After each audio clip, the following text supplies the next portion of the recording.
Okay, waiting on notification. Okay, boom. And we are live. I want to thank everyone for tuning in to a very special edition of Off the Record on the People's Podcast this evening. We have an incredible guest with us tonight, one who's going to give us some amazing information as well as inspiration, and that is none other than our brother Shakir Muhammad of Birmingham, correct? Montgomery. Montgomery, got it. Montgomery, got it. Yes, sir. First of all, assalamu alaikum, sir. Wa alaikum salam, dear brother. Yes, sir. And on behalf of myself, my family, and the viewing audience of the People's Podcast, the first question that we have for you, sir, is when did you first hear the teachings of the Most Honorable Elijah Muhammad? Yes, sir. Let me start by saying, in the name of Allah, the Beneficent, the Merciful, I bear witness that there is no God but Allah, who came to us in the person of Master Fard Muhammad. And I bear witness that the Most Honorable Elijah Muhammad is the exalted Christ, and the Honorable Louis Farrakhan is Jesus. Let me quickly thank your father, our student regional minister, Minister Abdul Sharif Muhammad, for giving me the opportunity to work in the labor as student coordinator of the city of Montgomery. And I want to give another shout out to your father for being a soldier. And I thank him for the inspiration. I thank him for always being the right hand of the man of God. So I thank him for that. My coming into Islam, or my first brush with Islam, was kind of like, I don't want to say in a negative way, but it was in the streets. And when I say streets, I mean in the street life. In Montgomery, I met a brother who was on drugs. And let me say this for the record. I want to try to just be honest and tell the truth, regardless to how ugly it may appear. I just want to let the truth be known. And that way we can see that regardless of what condition that we are in, you are still able to help somebody. So I'll say that, and I'll start with this. I met a brother in the process of me hustling in the street. This brother was, I don't want to call his name, but this brother was on drugs. And he would always talk some black stuff when he would get high. And he would use it to get more drugs. But he was saying some things that was on time and some things that, I kind of was feeling, but his condition disallowed me to really see the importance of what he was saying. But this was my first brush of hearing the teachings of the Honorable Elijah Muhammad from a brother who had fallen on the drug life. He had fallen on hard times, but in that he was still able to produce some honey in a dead carcass. So I thank him for that. And that was in 1986. But I didn't know what I was listening to. It was 4 years later, and you have to realize I come up in the era when hip hop, the message was in hip hop. You had people like X-Clan, you had brothers like Public Enemy, Rakim, and they were poor righteous teachers, and they were giving the message of Islam. But again, being in the southern area, we heard it, but we really couldn't grasp it.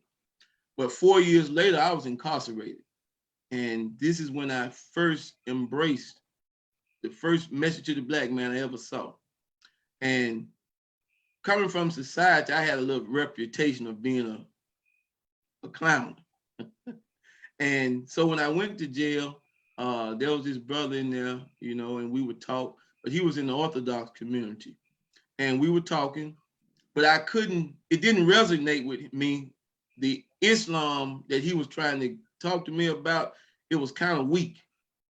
The way he was demonstrating it, it was weak, so I couldn't feel it. Because, I'm quote unquote, I'm hardcore. I'm coming out the street, man, so I don't want to hear all this. I want to hear something that's rough, and that I really had, I don't know, I believe I had a bone to pick with somebody, dear brother, but that didn't work, but it triggered something. And so when I went on down the road, I met a brother, and I have to bring his name up, a brother by the name of Frederick 2X Holman. This brother, I thank Allah for him, because this is the first brother I met that was actually talking the teaching of the Honorable Elijah Muhammad from the standpoint of being a Muslim, trying to do what he needed to do. And Brother Frederick, he gave me a message to the black man. And he told me, he said, look, brother, I'm gonna take you with me to Juma. And the Orthodox community was holding Juma. He said, now when I come in, brother, they're gonna start attacking me and everything that we stand for. They're gonna attack that. I don't know. I'm green, I don't know anything about everything. So sure enough, we go inside of the Juma service, and immediately it seems as well when he hit the door, when we came in, the entire message shifted.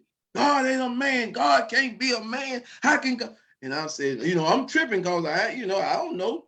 But he's telling me like once we leave, he's breaking everything down to me. So long story short, I started reading the message to the black man. Keep in mind, I didn't graduate from high school, so reading wasn't something that I was off into.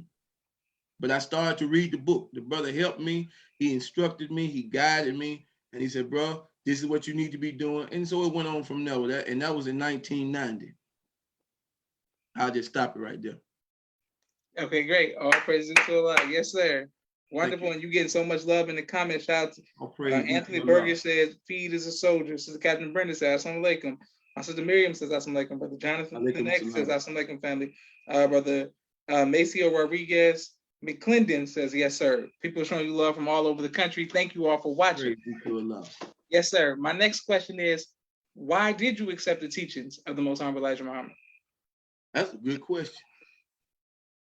I think that in every man's life, well, I just speak for myself. I was at a point where I knew I was messed up, bro, to be honest with you. And I wasn't afraid or scared or anything, but I knew that I had to make some serious changes in my life because I began to see things from this standpoint, that I was not going to survive what I was off into. Either someone was going to kill me or I just was going to get wiped out some kind of other way. So I began to look deeper. Now, let me say this. My first brushes with Islam and the teaching in prison, I didn't have it all right, okay? So I still was up and down. So my biggest problem in prison was I was kind of a little violent, not that I would start something, I wouldn't turn away from nothing, So that was a problem. We used to bet on me, man. You ain't gonna stay out of lockup 2 months. You won't stay out of lockup 30 days. Now you come out of lockup, you'll be going back in 15 days. And because of how I was, I was a sports fanatic. I liked to shoot ball. So a lot of my issues came on the basketball court. In fact, as time went on, the brothers would bar me the brothers would come out and bar me from the basketball court because I would get in the situation. But I accepted the teaching, brother, because I saw, man, that this was the best thing for me, where I was in my life. And I knew if I didn't make a change, it would probably be the end. Plus, I heard some things in Islam, in the Nation of Islam, that I liked. Soldiering. I loved that, When we talked about being militant and we talked about standing up, that was me all the way up and down the board. So when I heard that and I saw my first tape that I saw what I heard of the Honorable Louis Farrakhan in prison was a tape called They Want to Know Why People Listen to Farrakhan. And when I heard that audio tape, man, that was it. That was it. He said the sun is real. It makes, man, when I heard that, it gave me a closure that I needed, brother, to be straight with you. I didn't have no problem with no partners or my family or nothing like that. They were just glad to see me doing something better. In fact, let me throw this out here to everybody. In fact, my mother joined the Nation of Islam, watching my example and going out to the mosque. She joined the Nation of Islam. Praise be to Allah. That's a blessing. Yes, sir. Yes, sir. Yes, sir. Okay. Now, my next question for you, sir, is there are a lot of people who have a perception or misconception of prison or jail that is cool. It's like something that you got to go through. It's like a rite of passage. Is there any stories or something you can share with us to kind of let deter the younger generation from going that route? Yes, sir. There is no guarantees that you will survive prison. Number one. Plus, 20 years in prison does not seem like 20 years before you get 20 years, if I'm making sense. Most of the young brothers who are out now, they're doing what they're doing, and they have no idea of a life sentence or 50 years. Once they get that time, and you are, let's say you 18, 19, 20, you have practically lost your entire life. On that road of that 15, 20, or 30 years, you may lose your mother, you may lose your father, you may lose siblings. Definitely you are going to lose time and health in your life. You're going to be disconnected from what's going on. And so you will be a dead man to your family when you come to prison. No, although they may write you, call you, come and see you, your life with them really stops the day you leave. So I would ask any brother, before you make any dumb decision about pulling the pistol or shooting somebody or doing something that you will regret, you may need to try something better. I would suggest that you join the Nation of Islam.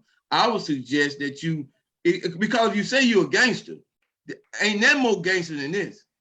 If you say you're a gangster, this is real. This was real gangster.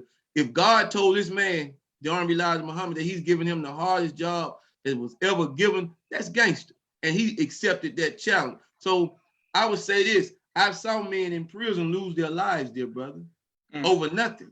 I mean, it's a simple sitting in someone else's seat could cause you to lose your life. A simple bumping into a brother or staring at a brother wrong could cause a situation where you either take his life or he takes yours. And now they have dropped into prison these weapons of mass destruction in the form of opioids and drugs. Now the prison is turned to a major league crack house where brothers are using fentanyl and dying, and tripping and, so why would you put yourself in that situation? Now, you said it's like a rite of passage. And I believe this is because the media is pushing it like that, brother. The majority of those young brothers, when they come in, some of them don't survive just being a man, to be honest with you. A lot of them don't survive like that because they come in as though they know and end up getting played all the way out of pocket. So I would advise any brother or sister, don't go that route. Because you may not make it out. I'm sorry. No, I'm saying all praise due to Allah. Yes, sir. Excellent. Okay, great. Sister Audra says teacher on it. My sister Naima says she's ASA family. Mateen Cooper says he sees you, big brother. You're his big brother. Arthur the guy says inner wise answer. James Berger says his minister. That's Sister Catherine Brennan says all praise due to Allah. People just showing you love all over the country. Sister Audra said they better listen. Yes, sir. Okay, so once you got home, from what was it like? What made you say I'm free? I'm going to the mosque. What was it that hit you like that? Well, throughout my incarceration, when I got myself focused on what I needed to do, I've always been connected to the Nation of Islam on the outside. Now, it may be some police on the line listen, but I'm gonna just say it anyway. At the end of my incarceration, cell phones had become available in the prison. And so what I did when I got a cell phone, I talked to my family and talked to people, but I'd use my cell phone as an underground railroad. And what I did was the same thing you're doing now, I was doing that in prison, but I was just doing it on a telephone conference call. So I would call brothers out here in society and ask them would they be willing to speak to the brothers who are locked down on a teleconference. And they did. Some of them did. Some of them, had apprehension. Some of them didn't. But nevertheless, a lot of the feedback I got was very positive. I was blessed to have the great Rahman Muhammad, Abdul Rahman. I was blessed to have the Rock on the teleconference. I was blessed to have Brother Abdul Biyah on the teleconference and a host of other brothers. And what this did was it connected not only myself, but it connected a lot of the brothers who were incarcerated who may not have had a visit that month or that year. But these brothers talking on the teleconference gave them a little light in the midst of darkness. So I was always connected to Montgomery because some of the brothers that were in the mosque, they were friends of mine coming up. So they had come to the Nation of Islam. So I was always connected to the student minister at that time, Brother Minister John Muhammad. So they would come in. So we were always, and a brother by the name of Brother Reggie and Brother Richard, You know, we were always connected. So, you know, I've always been with them. There was never a time in my mind that when I came home, I wasn't going to be in the ranks. So that was, you know, that was a given. That never entered my mind, coming home and being a civilian. I was coming home to soldier, bro. So that's what it was. All praises due to Allah. Beautiful. Yes, sir. Has there ever been a time in your life where you were faced with fear? And if so, how did you overcome that fear? Yeah, man. Yeah. The fear of dying in prison, you know. That was a fear because as you get older, you began to look at your mortality. You know, and you see men who had been in prison long before you have, and you know, a brother did 40 years, 45 years, or you see an older brother who you was talking to him yesterday and he just have a heart attack and just die the next day. So you start looking at your life when you see your elder loved ones passing by, and then you go passing on and you go up for parole and they deny you 5 years. Now you looking at, man, what's my fate? You know, so that it was a fear of dying there, but I overcame that by saying this, bro. No man can determine where he's born, nor can a man determine where he leaves this earth. So I accepted it, man. Said, man, however it go, the God said, sit yourself in heaven at once. He didn't say if you was on the street. He didn't say if you were in on the moon. Set yourself in heaven at once. So hey, man, I went to work and just tried to produce me a little heaven while I was wherever I was. So.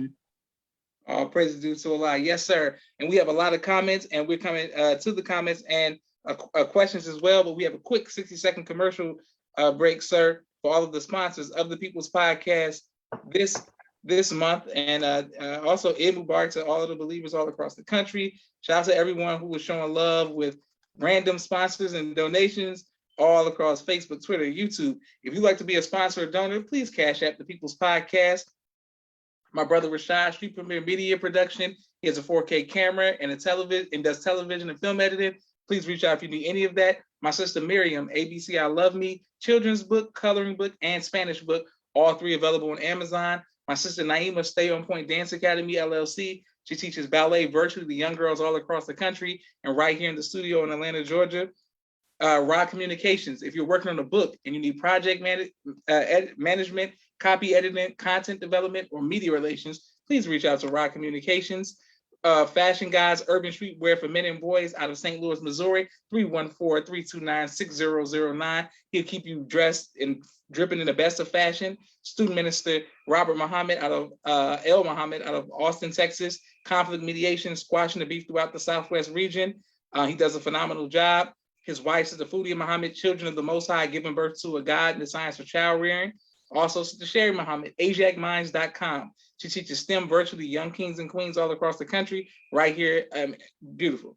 Brother Kenneth, bow tie maker extraordinaire. He'll send bow ties to you all across the nation. Dr. Henry M. Carter, King Henry's Turkey Legs, right here in Atlanta, Georgia. Brother Rashad Muhammad, COVID-19 disinfecting cleaning services. My father's book, A Soldier in the Movement of Christ, AbdulSharif.com. And last but not least, my two books, Cleopatra, which is the children's book, and No Father, No Excuse, both of which are available on Amazon. Right back to our brother, sir. Okay, boom. Just want to read to you some of the comments. Brother Maceo says, Alhamdulillah. Brother Jonathan X says, praise be to Allah. Brother James Berger says, you are the spiritual father of hundreds of brothers that led to many to the teachings of the most honorable Elijah Muhammad. Excellent. Now, what is it about now that you are the study group coordinator, the coordinator in Montgomery?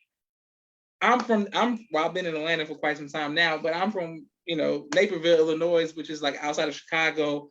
So I grew up there, but I grew up hearing nothing but hearing like the South, the infamous racism or crime, whatever was going on. What is it about you that doesn't fear teaching the teaching of Most Honorable Elijah Muhammad in Alabama? Perfect love casts out fear, bro. I love myself and I love my people. I come up in the area in Montgomery that was considered the civil rights area. And so when I was a young brother, my family, they always promoted love and self and doing for self and fighting, for what you believe in. My grandfather, may Allah be forever pleased with him, Thomas. My grandfather used to set me knee to knee, and he had worked. He was born in the early 1900s, and he had worked, man, to get land. And he would always tell me, call me Bo, don't let no white man take my land. You know, and he said, man, whatever you do, don't let nobody take this land. And I was a youngster, man. He was telling me that, and he used to make it a point to continue to push this in me, man. So with that, and how I grew up, where I grew up, I went out, and then too, I grew up in a time we fought white folks. You know, we beat. Man, I don't want to get you censored, but we used to kick their butt, man. You know, and I grew up where it was all right. You know, if you violate it, then this way it go down. That man, I didn't come up in an era where we were afraid to stand up for ourselves, black, white, green, or brown. You know, we would do that. So to answer your question, I think that may have come from some of my ancestors, brother. You know, and when I heard the teachings, I had the truth to back me up. So you know, I definitely got bold in, man. So you know, I have never had a fear for white people. Okay, yes, sir. Great. Now, what about Black people in Alabama and Montgomery? How do they receive the teachers when you're speaking? I'll say this: Black people in Montgomery are open. Montgomery is a city that is open for change. It's a city that is open for a new paradigm. How Montgomery has been situated is been situated to live during the civil rights era in the 60s, so that the progression of a new Black thought is still available.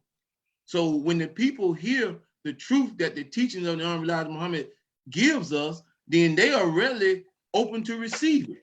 Problem is, there are so many forces within us, you know, that sometimes keep us from doing it.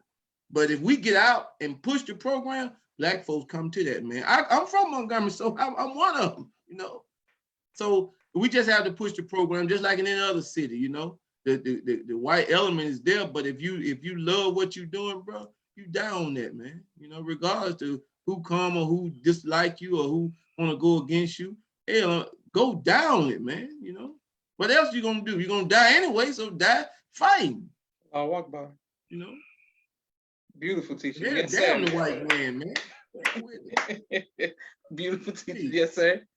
Okay, my next question for you, sir, is do you have children? No, sir. Okay, so you don't have children because I'm asking about being a father. Yes, sir. What is your? But I have children. I understand. Yes, sir. Your favorite album of all time? That's a good question, man. Man, that's a good question. My favorite album of all time. Oh, man. My favorite album of all time would probably be Marvin Gaye. What's going on? Well, What's going on? What's going on? Going on? That would probably be my favorite album of all time. That's a great one. That's a great one.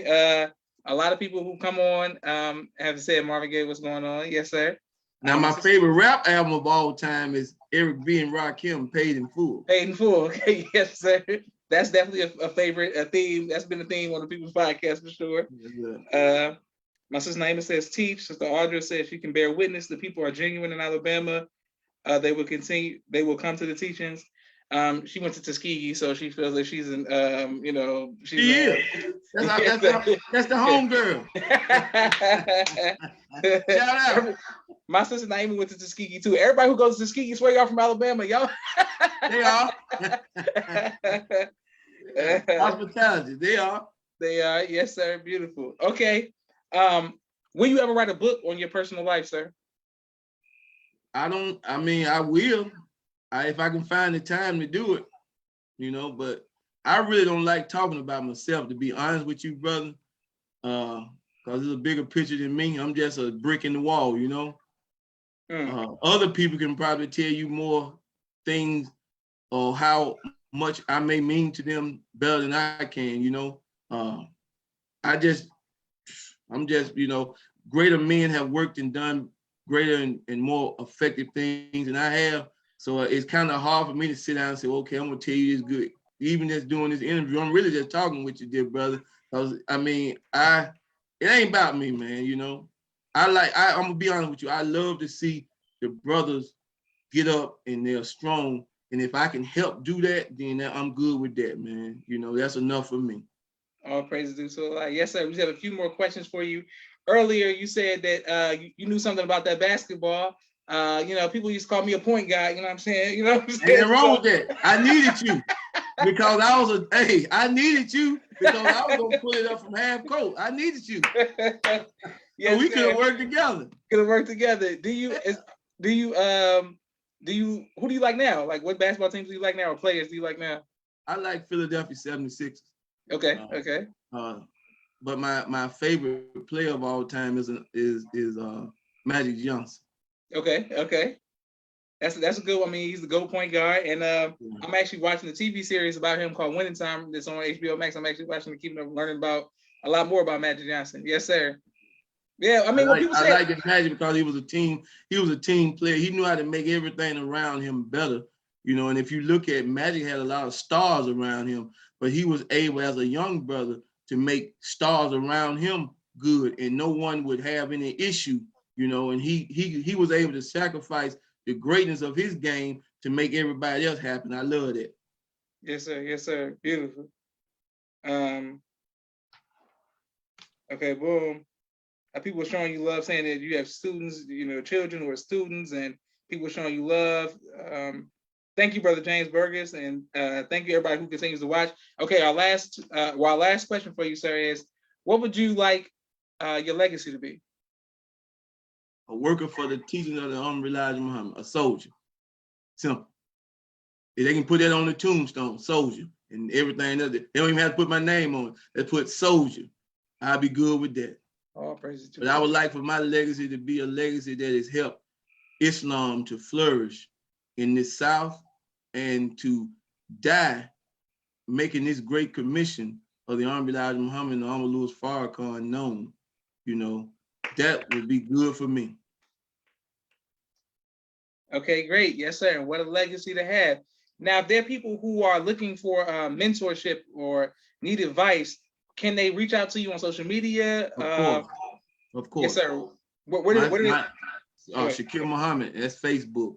If you want to reach out at me, you'll see me and my wife on the page from a photo standpoint.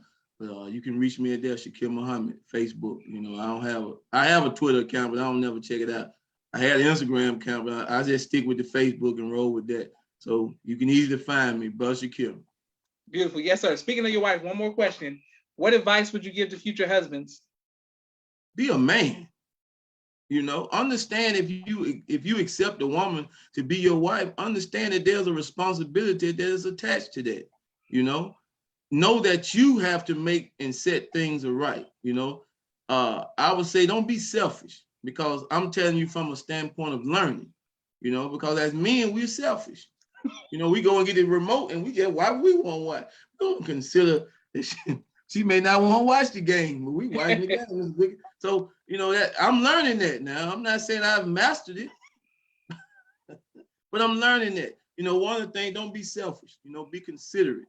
As men, we're kind of a little harder, but our wife and our spouse, they're more feminine. So they're more affectionate sometimes than we are, you know, so leave that room for them to just give that affection and love to you, man, because you deserve that.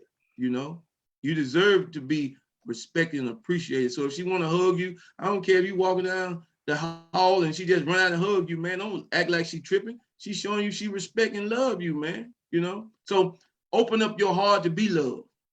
You don't have to be hardcore 24/7. Teaching, yes, sir. Beautiful.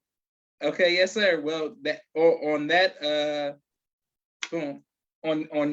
positive note, we're gonna leave before I start getting text messages and DMs. See, you heard what he said. He said you gotta let somebody.